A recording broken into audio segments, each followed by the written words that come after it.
Keith Porteous Wood. He's a man of many, many talents, and I first met him a few years ago, and I was actually just stunned with his ability to put over his ideas and the way he put his ideas over.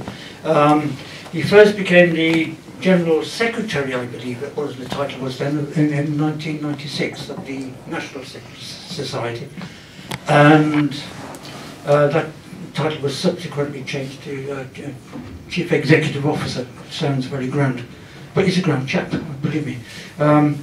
He's been described as a radical campaigner in the business suit. I think that actually actually describes him to a T. He is a radical, he is a campaigner, and he wears a business suit, of course. For me, I sat down yesterday writing out an introduction for this, and when I got well into the second page, I actually thought, no, this is just becoming another talk. It's silly.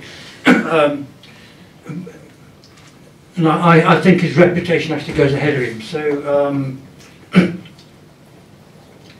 I think his most important contribution to secularism has been raising up the awareness nationally over 10 years, 15 years.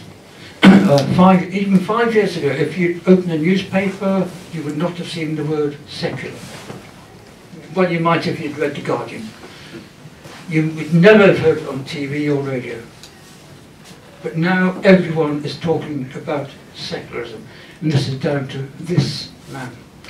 And the man who's sitting at the back there, the pair of them, is Terry Sanderson, who's the president of the National Society. Together they have really raised up awareness in the general public of secularism. And that is, if they've achieved nothing else, that is pretty astonishing.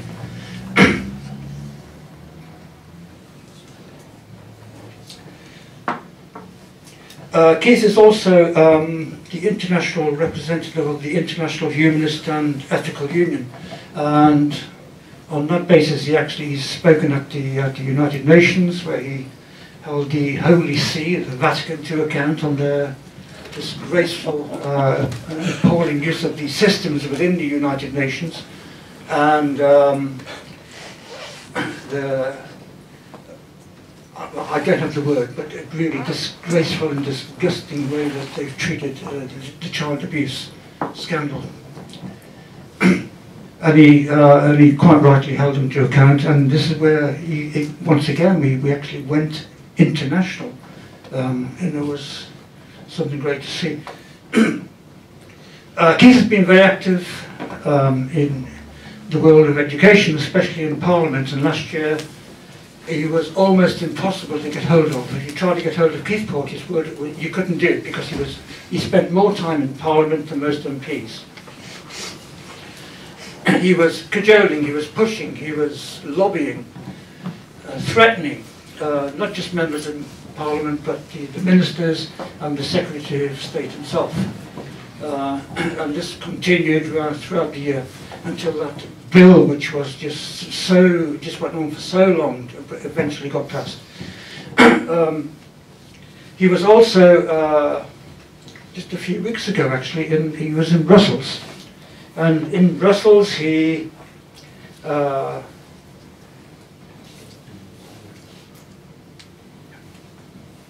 excuse me just one second, I can't read my own writing here.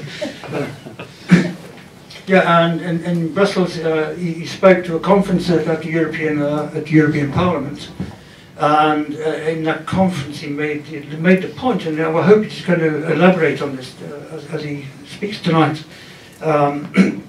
He just made the point that the absence of secularism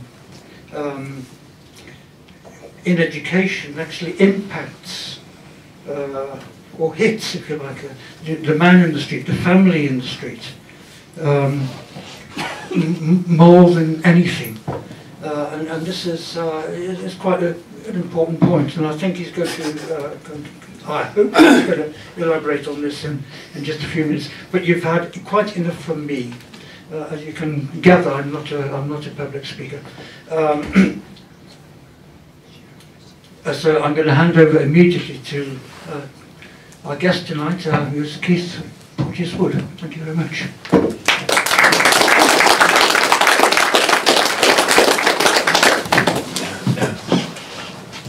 Good evening, everyone.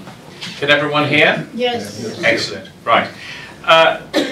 I would like to. You may have seen a little of us in the newspapers over the last week or two. Somebody told me I was the most hated man in Britain. I certainly didn't lose any sleep over it, and I'm actually rather quite proud of it. In fact, I'm told it's in my job description. That was, of course, over the council prayers campaign, where we won a judicial review at the High Court that declared that council prayers, or prayers during council meetings, were no longer lawful, and so all the lawyers are trying to work out where we go from here. However, that was, if for nothing else, for the publicity, it was worth it, in the national debate that it definitely started, which even involved the Queen. And Terry was put in the extraordinary position of actually having to go on the news at 10 and more or less say that what the Queen said was not really terribly sensible. But there we are. So we've had our time. In fact, the day after the court case, well, we came out of the High Court, we were kind of mobbed by the television cameras and radio interviews and everything, and then in the next day's papers, I think we were in 9 newspapers, of which several we were on the front page. So that's something that I think hasn't happened in the living memory in the NSS, if at all. So that was really a nice, good piece of publicity for us, and as Dennis said, it actually put secularism even further on the map as far as well as the discussion's concerned. As far as education is concerned, which is obviously the subject of today's discussion, we regard education as being exceptionally important, and clearly that's what our members think, and we always ask them when they join why they join, and very often it's about issues that have occurred to them personally about schools. It's very often about inability to be able to get into the school next door that happens to be a church school, and because they're not religious and they're not prepared to lie to say that they are.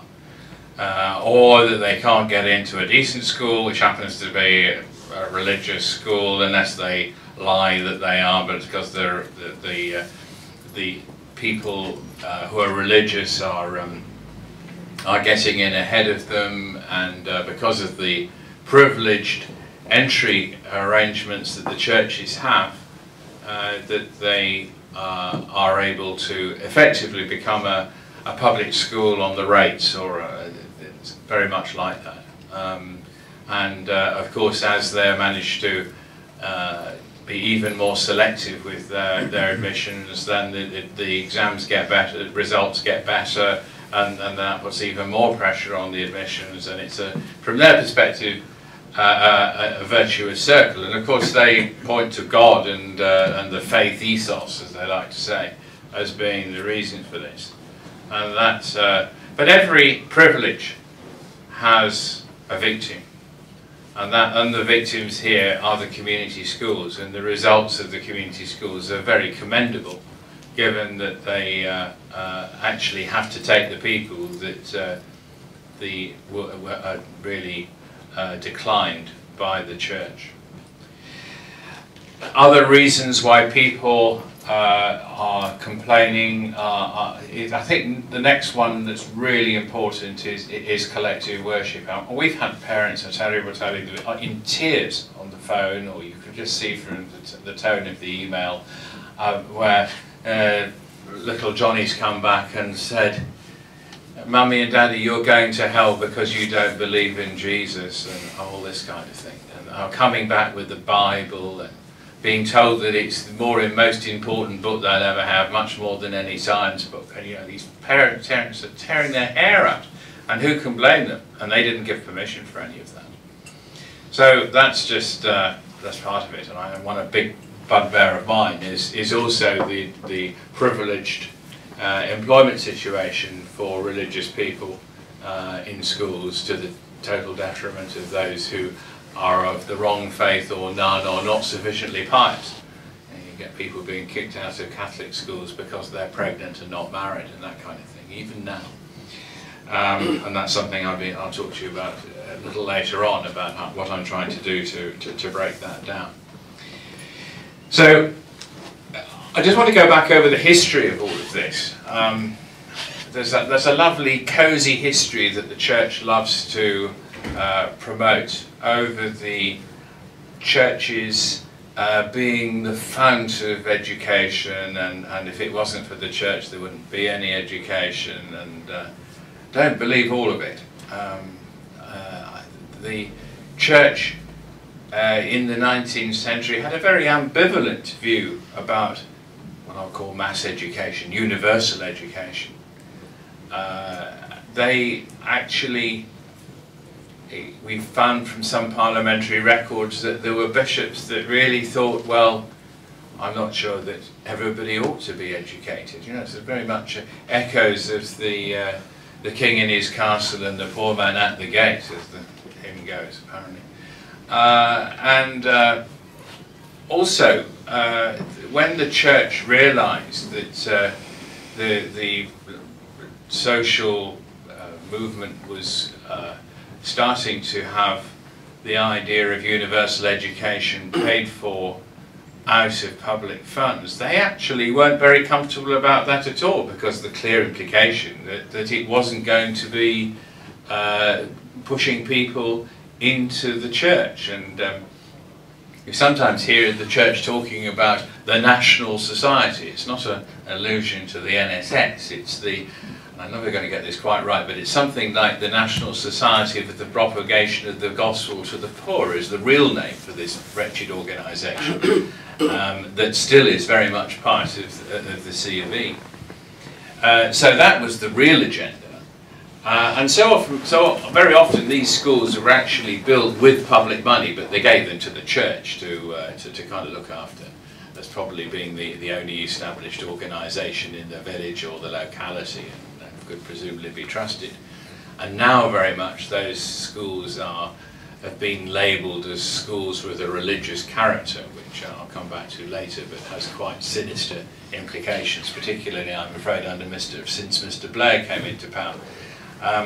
So that's has been really a quite sinister and underreported side of the church's activity in education. And the history of education is almost entirely a fight between the secular government and the church as to who has the power over what. And I have to say the church has won hands down. I mean, I presume you all realise that all of the schools that are religious schools, certainly the church schools and the ones that are publicly funded, are entirely, all of the running costs are paid now by the state. Every penny of the running costs, and nearly all of the capital costs as well, even for those schools that are permitted by law, and it's a lot of them,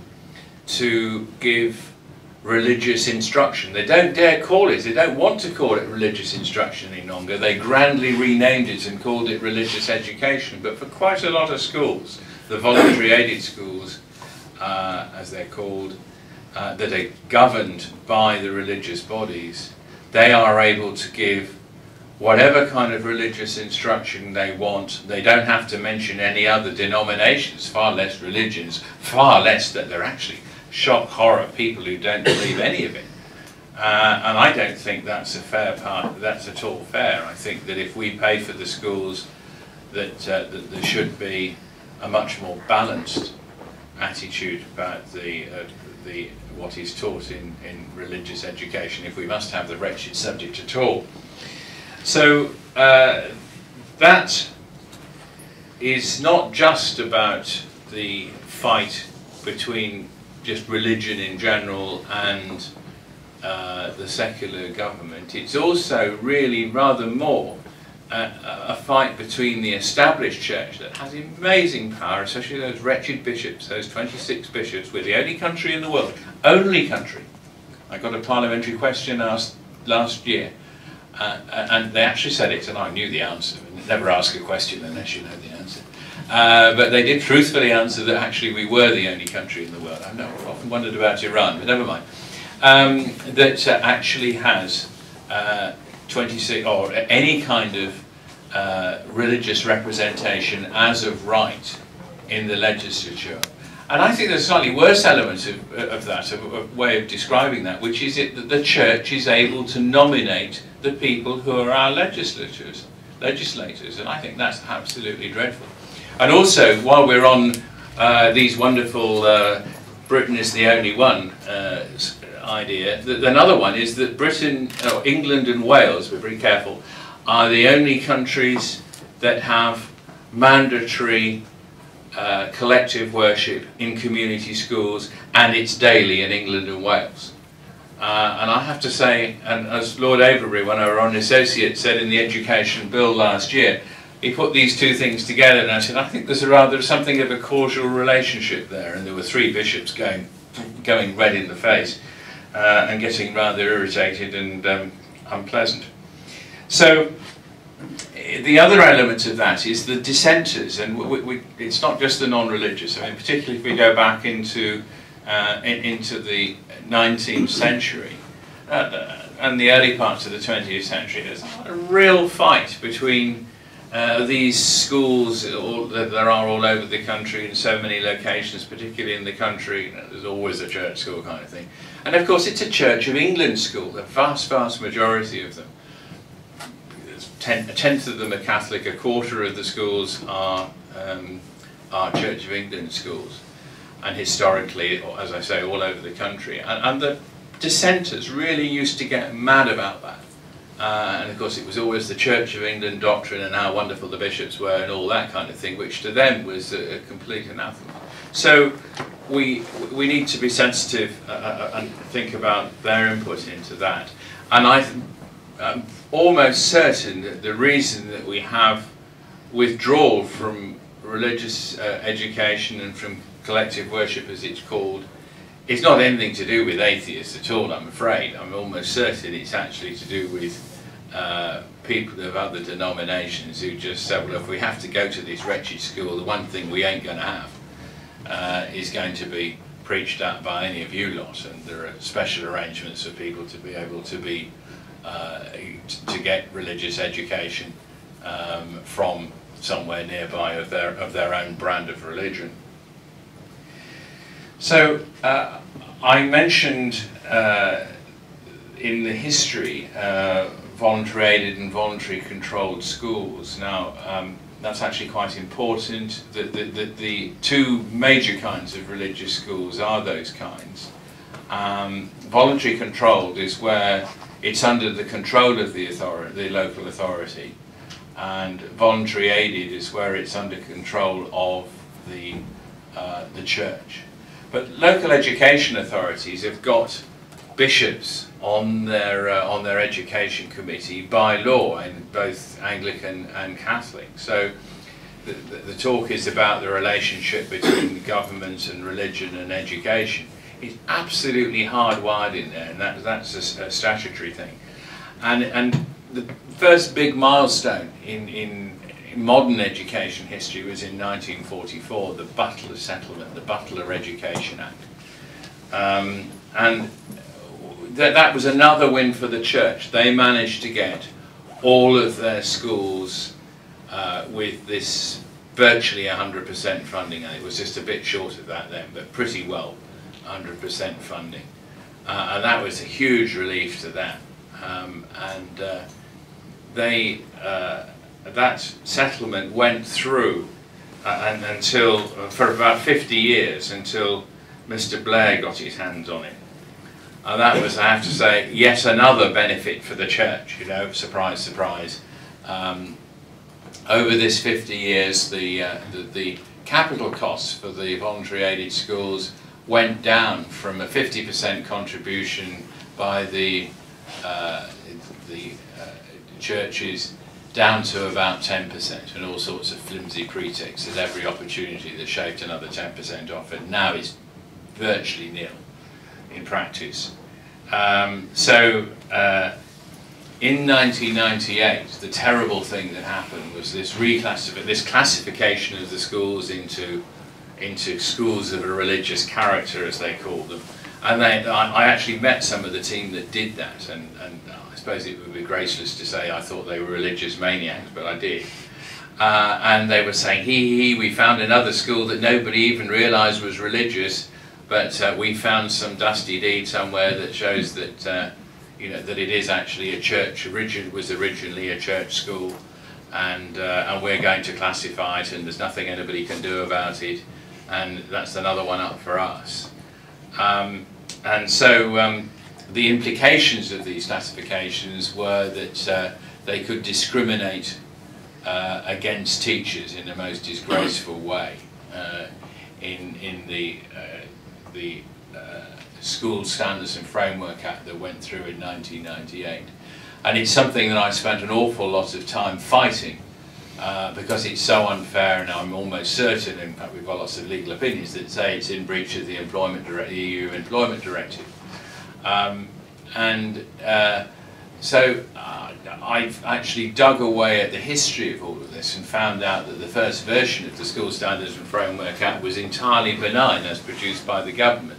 But the bishops, using their power in the Lords, hacked away and changed this particular section, Section 60, to turn it completely on its head from its original idea, so that the church could dismiss people if they weren't pious enough, that they could they were only being able to be employed if in these church schools, if they were they had the appropriate belief, they went to church sufficiently, and conformed to the tenets of the religion. So my goodness, you know, one sin and you can't be employed as a teacher is wonderful, really.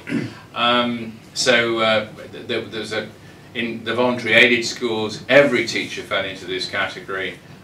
Into the voluntary controlled schools, the ones controlled by the local authorities, it's roughly a fifth. So that really, as societies become less and less religious, as shown in the church attendance, you find that that becomes a greater and greater injustice, and so there are a smaller and smaller number of jobs that are annexed to.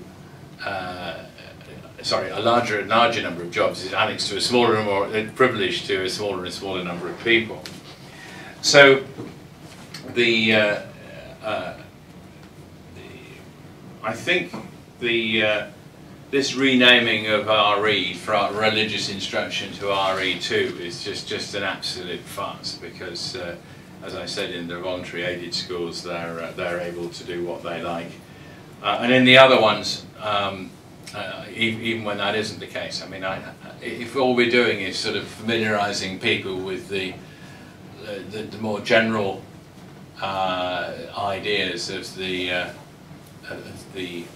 major religions and possibly denominations, you know, do you need an hour a week for 10 years? Of course you don't. It's just proselytisation by repetition, and I think that's become less and less appropriate as time goes on. And in fact, right going back to the beginning of the National Secular Society in 1866, one of the main objections to any kind of religious schools being paid for out of the rates is that it's not a legitimate function of the state to pay for proselytisation. And I must say, I think that holds today as it held then.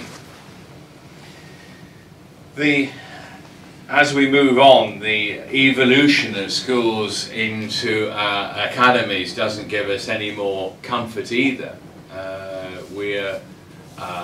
A very high proportion of those are religious, and I mean, what a wonderful deal! You know, I'm not sure you have to put up any capital at all now. Just come along and say, I want to have a religious school. I'm an accountant by profession. If you actually worked out the value of these schools in accounting terms, then you get the whole school paid for. You get the running costs paid virtually in perpetuity. You know, it's sort of infinite value, and all to push your own religious agenda. And into the bargain, I think actually worse, to deprive the education budget from providing general schools for everybody else to go to that they want to get a general education. And I think it's an absolute disaster. And you know, the Labour started it, and I say that the Mr. Gove and the Conservatives have picked up the baton and are running even harder, and I think it's destroying the education system. And more sinister is this centralisation that is occurring with with effectively the demise of the local education authorities, because all of these schools have to report into the Department for Education. I mean, it just doesn't make any sense if you listen to the dogma about this. This is all about choice and localization and everything else. But really what it's doing is actually centralizing the control in the Department for Education and taking it away from local democratic control. And also, I think the moment that anything religious comes up, all the principles are thrown out of the window. So we discover that the Church of England have veto over the appointment of governors in church schools. The entire opposite of the principle of the whole thing, or the pretext on which these schools are raised, are being set up. So, I mean, the whole thing is the most gigantic contract, but the reality is that the church becomes more and more powerful all the time, partly because there are more and more of these schools that are religious, because who'd give up an offer like that? You know, it's just really money for nothing.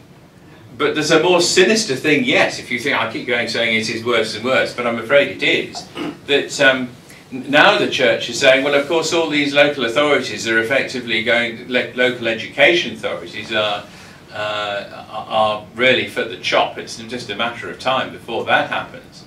And then the church has already so kindly said, well, actually, really, if you want us to help and they have, just read the Times Educational Supplement, we'll help you, even if you're not a religious school, but you will have to do these particular things. It's just absolutely dreadful. And we've been very vocal, Terry in particular, in saying in the press and the education establishment, you know, how dreadful this is. But I mean, Mr. Gove is just not listening at all, and doesn't want to listen. And he has talked about meddling secularists. I don't know whether Terry didn't go red when he said so, but I think he ought to have done. I mean, we do ruffle up his feathers quite a bit, but I mean, it is just it's like a tank going along that you kind of can't stop. Not to have to say that we did particularly well with Labour either, with the terribly holy Mr. Blair, and Mr. Brown wasn't frankly much better. I can't finish without talking about minority faith schools. So just to sum up on my objections to apart from the doctrinal ones, to the church schools, it's really the privilege on admissions and the terrible effect that has on community schools. But as far as minority schools are concerned, I mean, there's another series of problems. And I have to say it's mainly about Muslim schools, because I mean, I don't like the idea of having schools where 99% of the pupils are of one ethnicity, one culture, one religion. and that's bad enough. But at least in some of the communities, I'd say the Sikh and the Hindu communities pretty well, that's not a huge problem because they're not so separatist in their outlook. Although there has been a Hindu school in London where it's turned out that it's really a Hare Krishna school, and the local Hindu population are furious. So this idea of it being, oh yes, all very cuddly and brings everybody together, well no, it's just like they have the sectarianism there as well.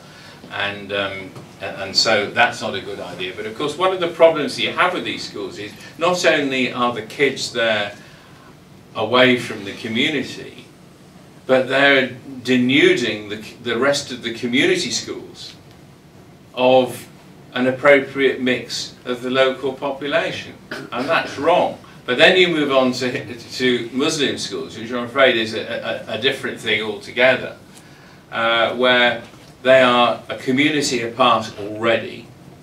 There are real worries about fundamentalism, and that's before you get into terrorism and sort of the whole Western values issues, which I think are absolutely terrifying.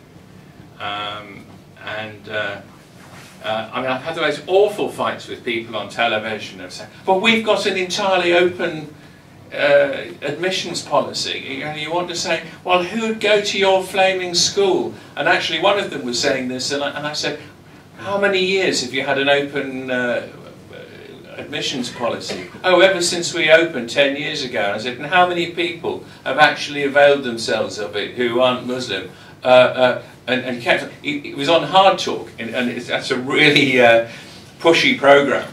And in the end, I was thinking, we're 5 minutes asking one question, which had a one-word answer, and Hardman eventually almost lost his temper with this guy and he said, "Answer the flaming question," and the answer was, of course, nobody. That's why he was stonewalling, and so it's just this separatism, which is so damaging, that we really ought not to be permitting and certainly not paying for.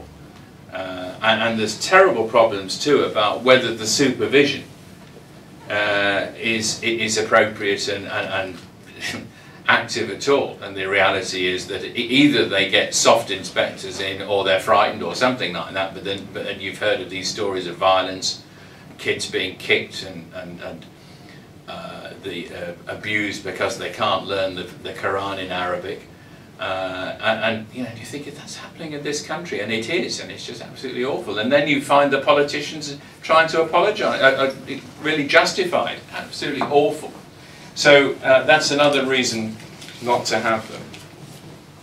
And I want just to end on some more positive points, though, that of some of the things that we're doing. Dennis mentioned being at the European Parliament recently, and I was talking there about education, but also we were learning from people from all over Europe about what was happening in education.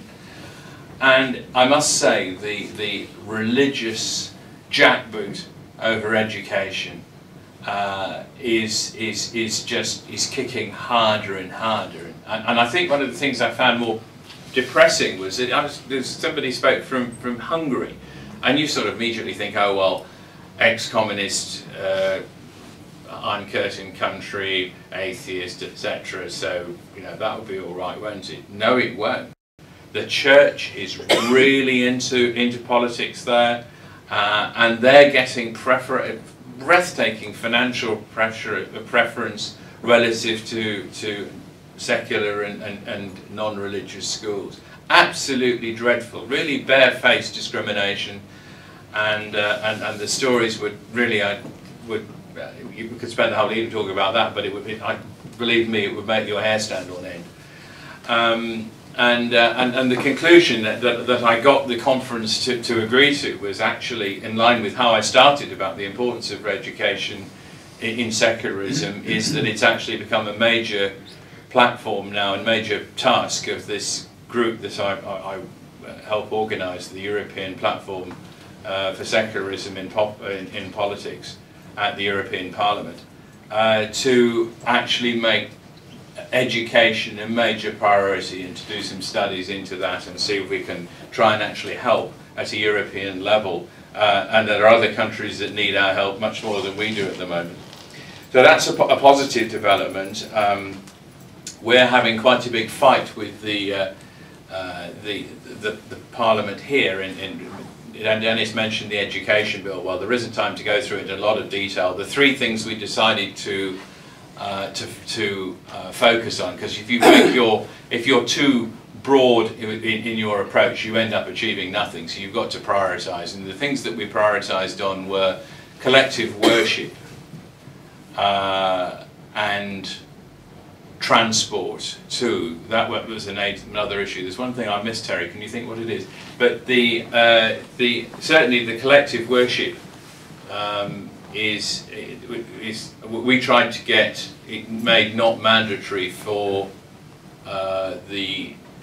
at least for the community schools, and they wouldn't even give way on that. Oh, it was teacher discrimination. That's right. And I had behind me the support of the Joint Parliamentary Committee on Human Rights, and did it make any difference? No. The government was just determined to go on, and again, as I said, we're the only country in the world that didn't seem to make any difference. You know, we're determined. Everyone's out of step except to a jock. So that then I had a big go at this teacher discrimination, and I've actually got the European Employment Directive behind me and a number of legal opinions. Did that, and we really embarrassed them over that. We've reported them to the European Commission, and we've got these the Equality and Human Rights Commission, I think rather latterly against its better judgment, but actually got a legal opinion about was the NSS right, and the answer was it was a 80-paragraph opinion, and the answer was it's rather worse than the NSS said. I was quite ashamed of myself over that, but I mean it was basically a ringing endorsement of what we'd said. And did that make any difference? Did it help? And that was about breaking the European Employment Directive and breaking the European Human Rights Convention. Obviously of no concern whatsoever to this government. And the other thing that we had a go at was school transport, where if you're a family of 3 and you've got kids going 15 miles to the local school, just work out what that mileage works out at for. It's very good for the ecology as well. 3 kids going 15 miles there and 15 miles back each day to school, free. Whereas if you want to go to a school further away than your nearest one, the maximum that's permitted, if it's not religious, is 6 miles, and you probably haven't got 3 kids. So does that seem fair to you? Sure as hell doesn't to me. And it's not, it's not like you can do the 15 miles if you're exceptionally gifted in music and science. Or something like that, languages, to go to a particular college. That doesn't matter, but if it's for Jesus, that's fine. Well, I'm sorry, I don't buy that. But I'm afraid Mr. Gove does. So we didn't win that one either. But I have gone to Europe, and I really am... we got a hearing at the cabinet of the part of the European Commission that was actually dealing with this, and the UK is essentially in dock over that. And there's been correspondence for asking them to putting them to account.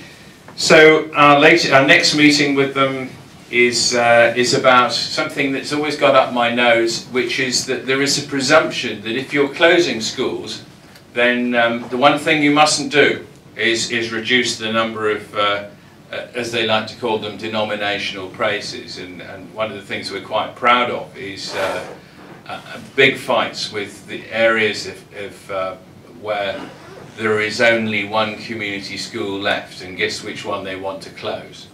No, you can't. And we've actually been successful twice now in fighting that, but it's a bit of a rearguard action, but it is something which the communities concerned are absolutely overwhelmed when you do manage to help on that, and we've gone to our lawyers and really given them a hard time, and so I'm going to end on that positive note. Thank you.